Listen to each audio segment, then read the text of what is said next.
I've used Zoom for a long time, and this is the easiest that it's been to connect different platforms with the same transmission. Okay, we are live. We are going to share this now to Facebook. And thank you for your patience as we do this. All right.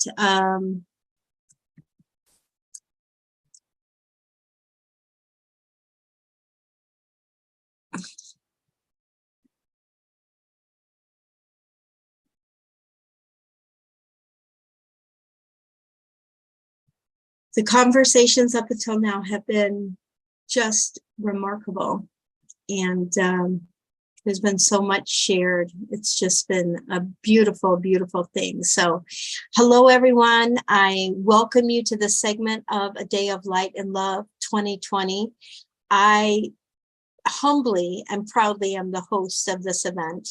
The participants, 18 of them this year, 18 segments and conversations that we're having throughout Christmas Day have been impeccable, inspirational, informative, filled with a ton of guidance and nuggets of wisdom, golden nuggets. And so I know that this segment will follow suit. It will be in that same realm of inspired thought.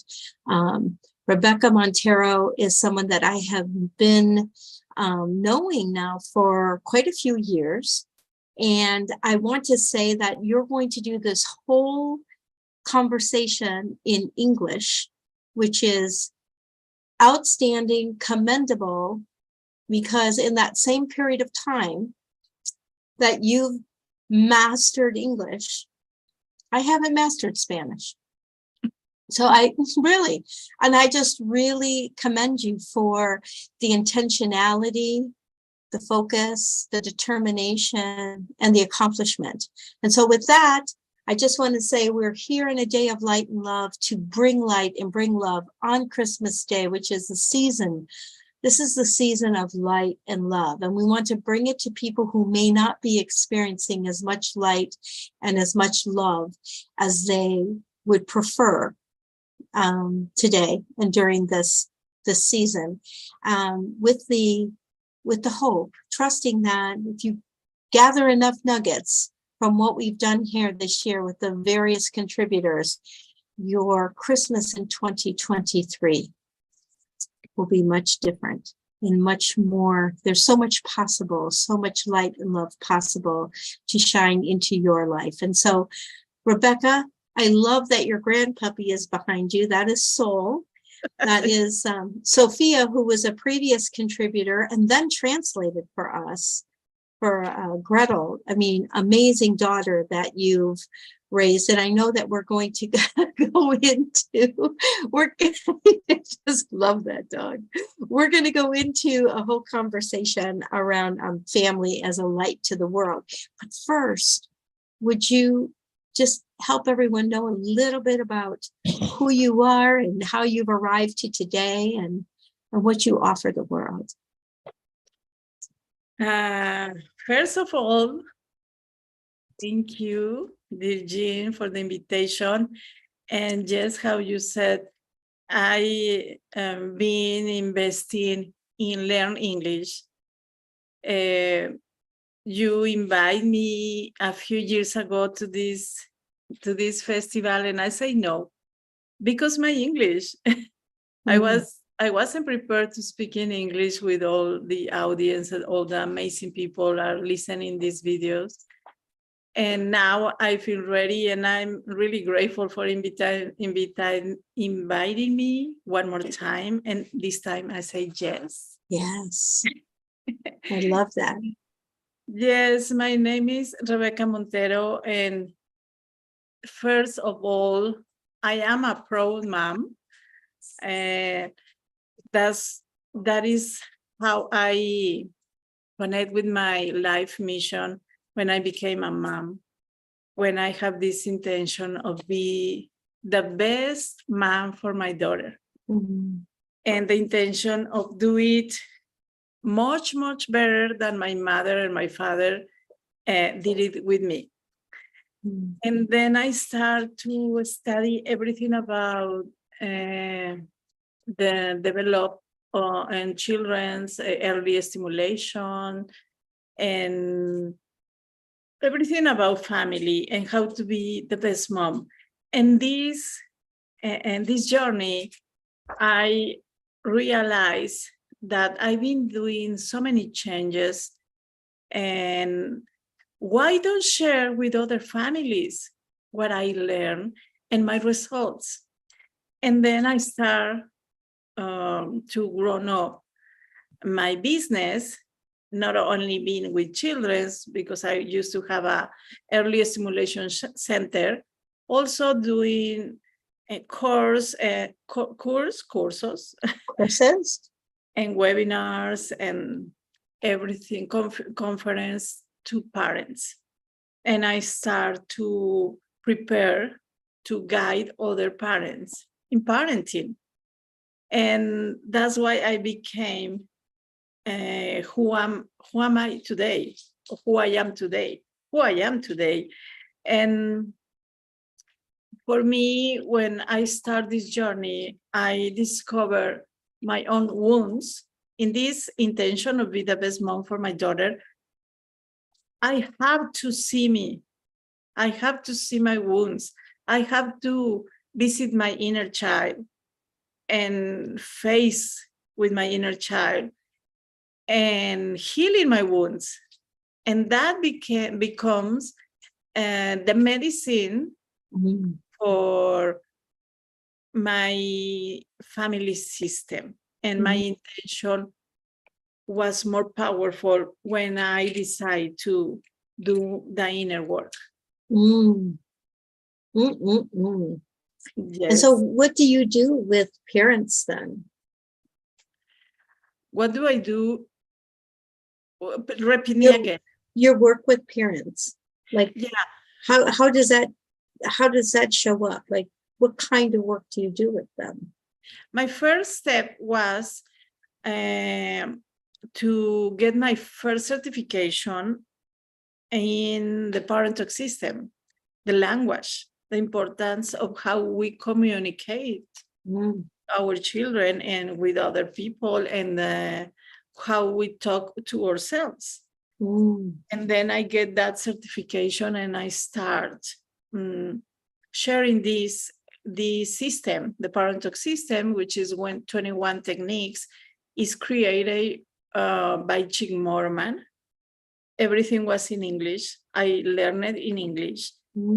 And me with other people, we invest time to do the translation to Spanish and start in this to the Mexican families first. And now I can say I give this to not only Mexican families, to other countries too.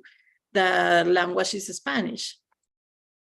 Wow. And I never been giving the parent talk system in English, only in Spanish, because I think that there is a lot of trainers in the parent talk system who speak English, that I focus on the Spanish language. Yes. And the Mexican families and Latin American families.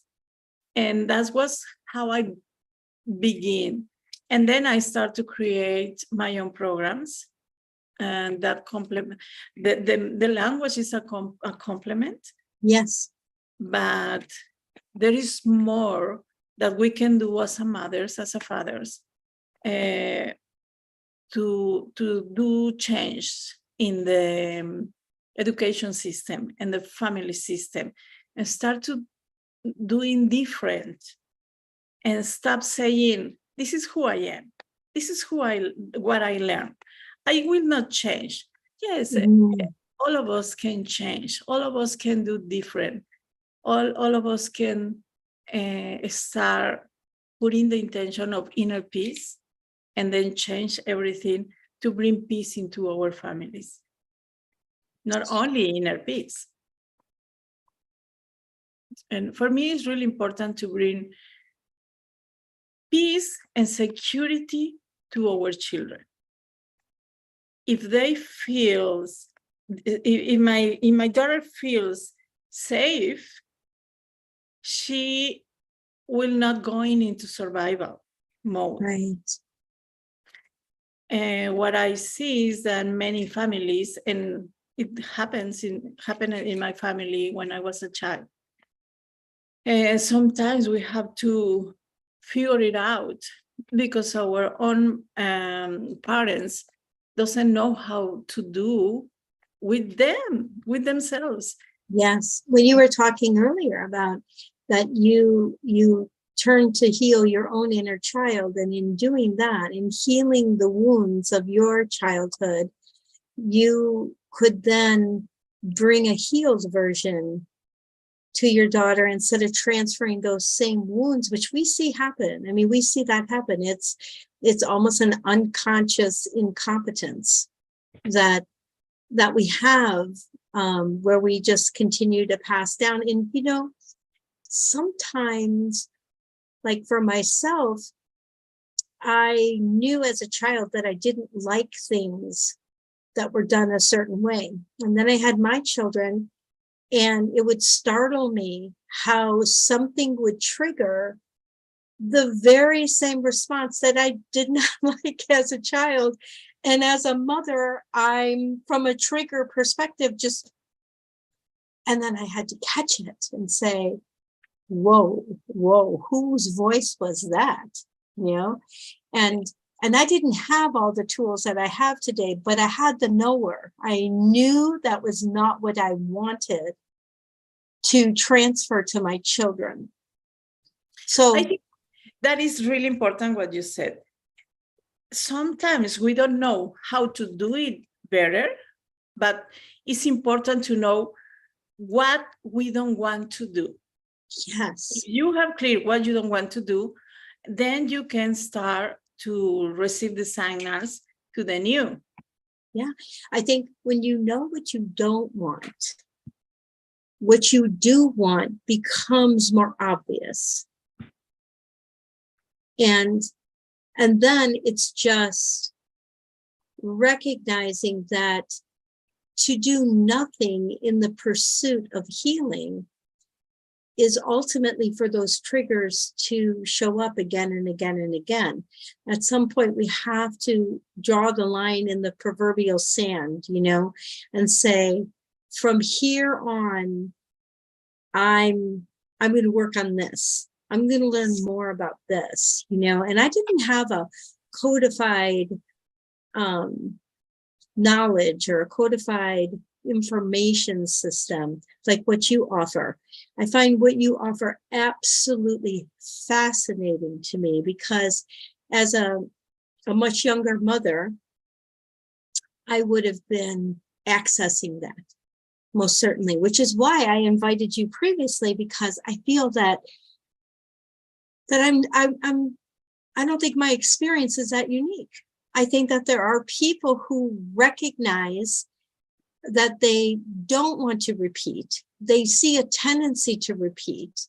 They're conscious of some of it and navigating that, but they also recognize that they're not necessarily as in control or as in the creation mode. And the past is just repeating. They know that, and they don't know where to go for truly good information, because there's information everywhere. But yes. But bring more clarity to the people are listening us, and something very specific. If I was my intention, no more yelling to my daughter. You know, I only have one daughter, and you meet there is Sophia. Yes, she's amazing. And I don't want more yelling to my daughter. But when I have this conscious in me, I don't want to yell her.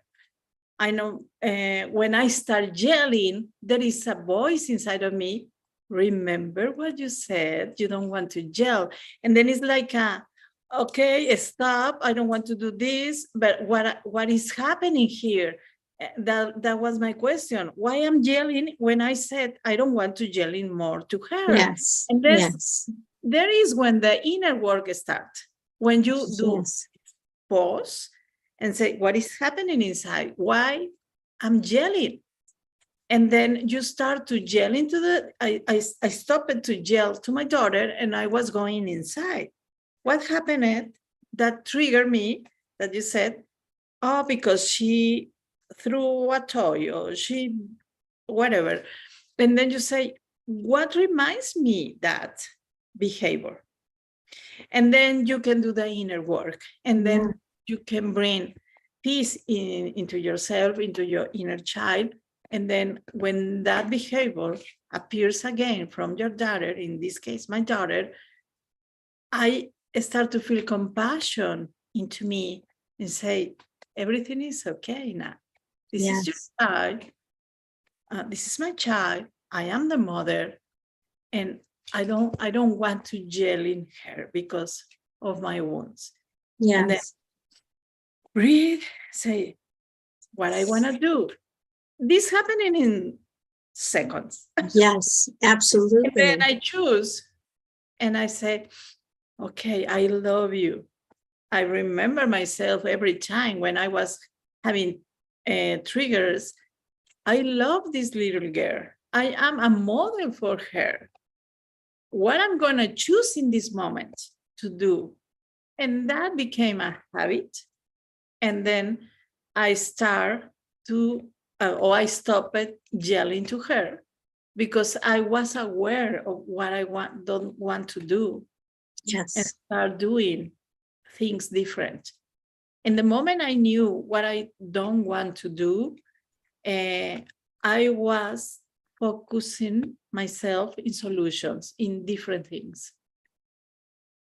And have clearly for me, I want my daughter feels that I love her. Because in some times when I was a child, when I was a teenager, I was feeling that my mother doesn't love me or my father doesn't love me. Yes. Their behaviors.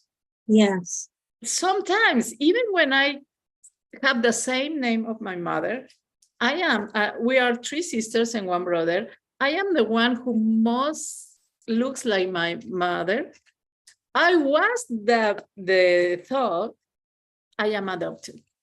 I don't belong to this. Oh my gosh, you're like speaking my story. You're like speaking my story. We've never talked of this, and you are speaking my story. At one point, now I'm one of 7 children, and 5 of us.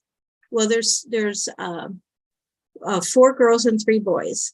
3 of the sisters, myself, my older sister, and a sister just younger than me.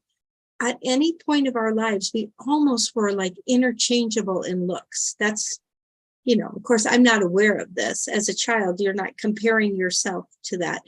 But later on in college years, when my former professor would call my sister by my name, and then I'd look at her picture, I think, wow, we do look alike, right? But I recall I couldn't have been 8, 9, 10, 11 years old, somewhere in that range. And I remember in an impassioned, tearful, pleading with my mother, just tell me. She said, tell you what? I said, you can tell me that I'm adopted. It's very funny today, but it is because the behaviors. And there are moments that I didn't feel love for my mother and for my father. Say the only reason is because I am not the daughter. Is that yes? That's why one of my intention was I want my daughter have this confidence and security that I love her. No matter what is happening, she has to know that I love her.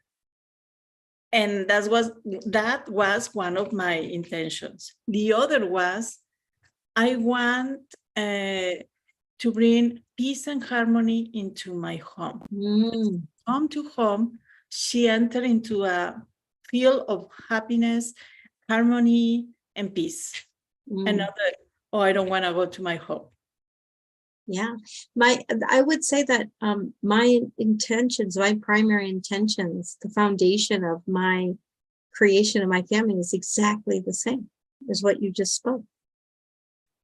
Yeah, and this is how we became a light for the humanity, because we are bringing this light to our children. Yes. And then when they grown up, they bring this light, whatever they are doing, and to the work, to their own families, Yes. to neighbors. And this is how, for me, the family is alive for the humanity, because It truly it's is. where everything begins. Life begins in the family, or Yes. in a mother, or in a father. And your potentially your days ahead of being a grandmother, they're yet ahead for you. But I will tell you that that feeling it became even more pronounced for me as my grandchildren were born. And it's a different kind of influence, because I had to remember that, my sons and their wives, or the mother of my grandchildren, because I birthed boys, that those, God gave those children to them. And so my thing is to be, what's the word I want to say? An amplifier? Yeah. Yeah, an amplifier of love and light, so that no matter what, those children know, those grandchildren of mine know, that there's no judgment in whatever their choices are. There is only love. And at any point they could come to me, and can come to me if they need to talk about anything, and know that there is safety and an honored level of character, an integrity-based relationship of confidence, if that's what's needed, honesty, without compromising the bar. And what I hold true for me, I can't force that on another individual. I could only invite them to step into a higher realm. Yeah, this, you say something very important for me, is no judgments. That is other way it was really healing for me, and a pillar for my family. No judgments. They are growing up, the children are growing up, are learning so many things in a few time. And just be there as a model, giving them support, giving them confidence, and no judgment. It is something they really, really appreciate, especially when they are teenagers. They are having so many changes, and they don't know what is happening inside. Sometimes they want to cry, sometimes they are feeling anger, sometimes they are very happy, and they don't know why is this change of mood.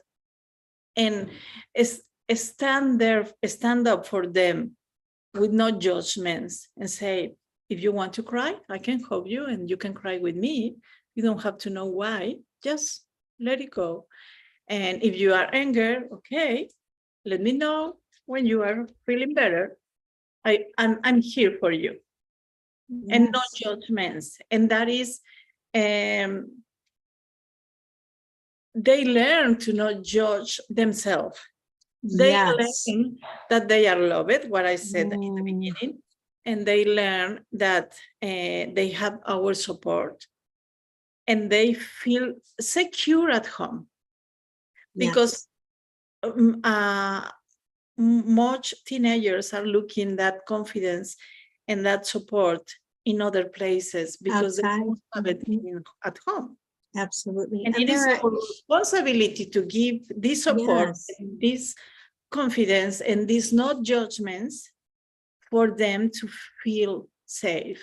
Yeah, and I think that when teenagers look outside of the home, you know, they're easily influenced because they are searching, and where they land doesn't necessarily have a vested interest in their prosperity, their abundance of progress. You know, it can be the wrong people, that have an agenda. Yeah, and I want to say something. This is because the belief system, and the important here is that belief system is created the 7 first years of every human. And the belief system is very influenced for the mother and the father. And if we are not having this consciousness, yes, we are putting trash in that belief system of our own children. Absolutely. And like for me, my boys' early life was less than perfect. And I was struggling just to cope, just to continue to move forward while I battled with my own interior value system. I valued the family, and so I didn't want to split it up by a divorce. But at the same time, I knew that if I stayed, it would be the worst thing, you know, where you have that battle between values. The mom that I would be today would be very different in those early years. And yet, at some point, so I guess I offer that because it's not parenting isn't perfect, and yet it's imperfectly perfect. If there's intention, and there's a Stephen Covey principle, begin with the end in mind. And when you said, you wanted your children to feel loved, and you wanted your home to be filled with peace, love, and harmony, that's beginning with the end in mind. So somewhere I had that. And so it wasn't a horrible train wreck, but it did get better over time. The more I healed myself, the more I healed the wounds. I laugh now. I really do. I mean, I laugh sometimes at the perceived wounds of my childhood. And I realized that almost all those wounds of childhood are self-generated. They're just our response to whatever is going on. Yes. For me, this is what I have found to be true, Yes. and the power to heal our own inner child. We all have that. We have that power, but we have to execute it. We have to take action and follow through and be consistent in healing as adults, so that we can raise families of sane, harmonious, conscious citizens of the world. Exactly. And being light. Being light. We choose to be light when we take responsibility of our own reactions. Yes. And it is important to do it in our own family, because we are models. If you know it or not, who you are listening, you are a model of your children. How to be a woman, how to be a mother, how to be a man, how to be a father, how to be a wife, how to be a husband. Because the little kids don't are like, he's having a bad day. They don't have that consciousness yet. No. They are receiving everything. And what you are giving is being received for your children. Yes. So it is going into the belief system. And if you have this consciousness about you are a model, then you want to be the best version of you, because you want to be the best mother for your children. When I realized this, I felt the great responsibility Yes. that I had in my hands. Yes. And then I said, I be chosen for God to this responsibility with this kid. Yes. And when I realized that, every day in the morning, I was doing the commitment. And I was remembering this. I have this huge responsibility and who I choose to be for this kid. But you know, you said something very, very important. And that is that God gave you this particular child to be yours. It's not some random sperm met the egg science project that just occurred on some biological level and generated itself into a fetus and then into a child. And no, there's an assignment. When I realized that, that's when I started to heal my relationship with my own mother. Exactly. Because I realized I not only was she assigned to me as my mother, I was assigned to her as a daughter. And that's a reciprocal relationship. And it isn't going to always be understood at the same level of understanding. But if you have that level of understanding, there's an accompanying responsibility. Yes. In spite of any discrepancy. Yes. About what you said about the healing the relationship with your mother, it happens to me because I was thinking in the future as how I want to relate with my daughter when she became a woman. How I am what is the relationship that I have with my mom? If I don't change the relationship I have with my mom, she is learning. Yes. I want to relate with my mom when I became a woman. Yes. Oh my goodness. And then I think, okay, I'm going to put velocity in this relationship with my mom because I don't want to have this relationship with my daughter when she grown up. By the time I figured that out, my boys were teenagers. And so when it played out for me with them, when they hit a certain age, the age that I had been, that I began kind of lashing out at what wasn't the ideal.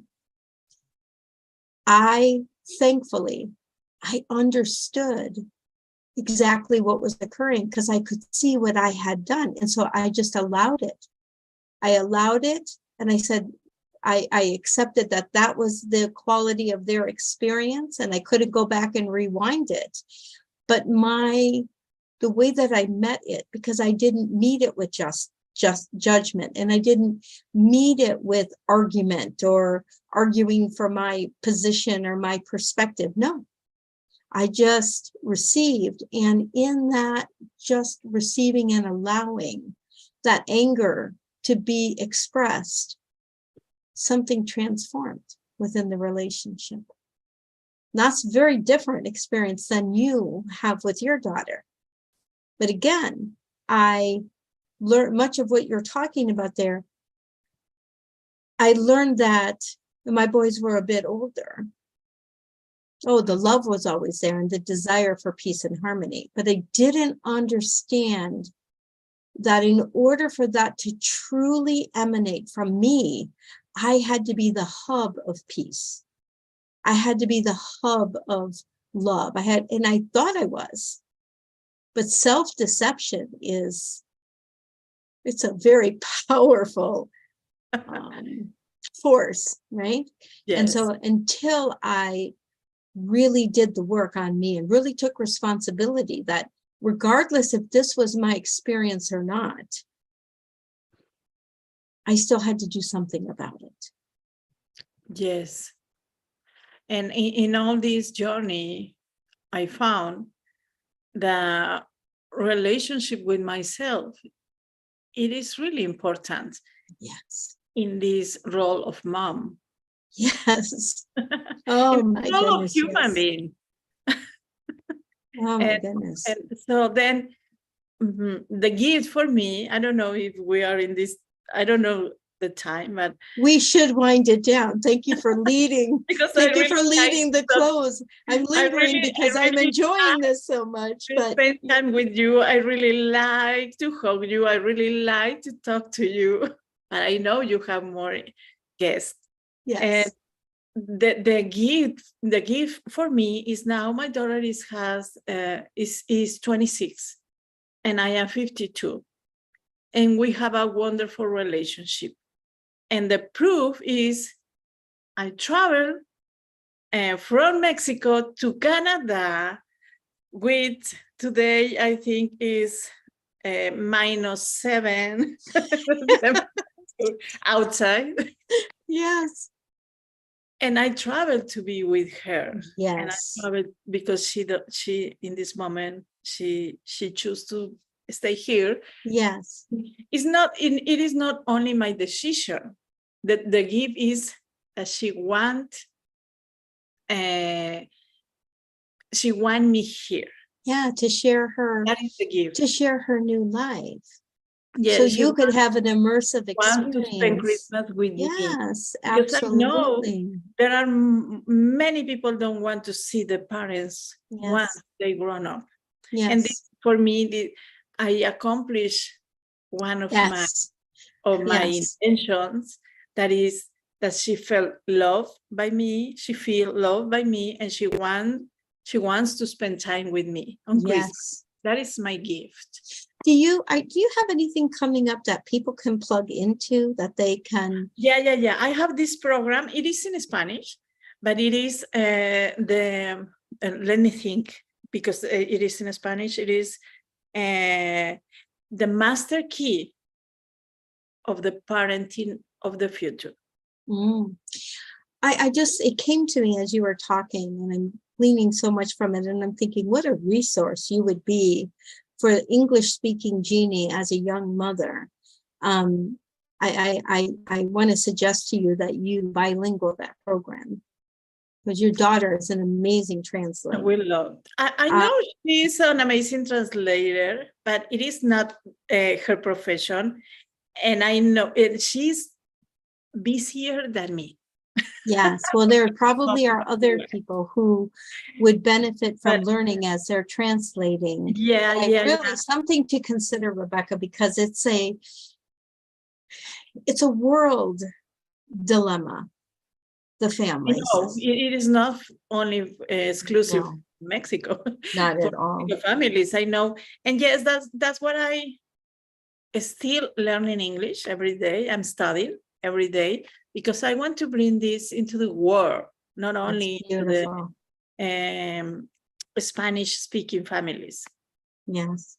And it's amazing how simple it is. It doesn't mean it's easy, because we're managing our own stuff as we're clearing it up. But it is simple, isn't it? Yes, I will start to do my social media in Spanish and in English. Okay. And I will prepare programs in English. I love that. For that. And this is a proof where I am here with you. Yes. When I know a few years ago. Yes. And now here. And it's beautiful. I really be grateful for this invitation. I am pleased of this conversation, and thank you so much. And this is confirmation. I just want to offer that. This is confirmation, because your gift of happy, healthy, whole family systems it's needed by the world. I want to add something just to finish this conversation. Just a few years ago, like 5 or 6, maybe 8, I think Sophia was 15. And I was having a very good friend, a man. And I was always inviting him to my to the parenting system workshop. And she always said, no. And once I invite him to my house with his wife. And they come and he starts having a conversation with Sophia. And he is the father of 2 kids, 2 girls. And when he finished the conversation, he came to me, Meijo, and said, I speak in Spanish, and said, when is your next workshop? I want to sign up. Say, what changed in you? I have a conversation with your daughter. That's right. And if what you are offering me, Yes, it will be something special for me to grow up my daughters like your daughter, then I want to sign up. that was a very wise man, because I will tell you, I like to select the people that I learn from. I have learned to judge the value of what they have to offer by the fruit that they have on their own tree. Exactly. And another thing I want to add is for you are listening if you have little children, I want to give this reminder. They will not stay little. They will grow up and they will speak more than they are speaking now. So be prepared for that. Yes. Yes, because the inputs do equal the outputs, don't they? Yes. Well, lovely to have this conversation with you. And Feliz Navidad. Feliz Navidad, Merry Christmas. Thank you so much. Thank you so much, Rebecca.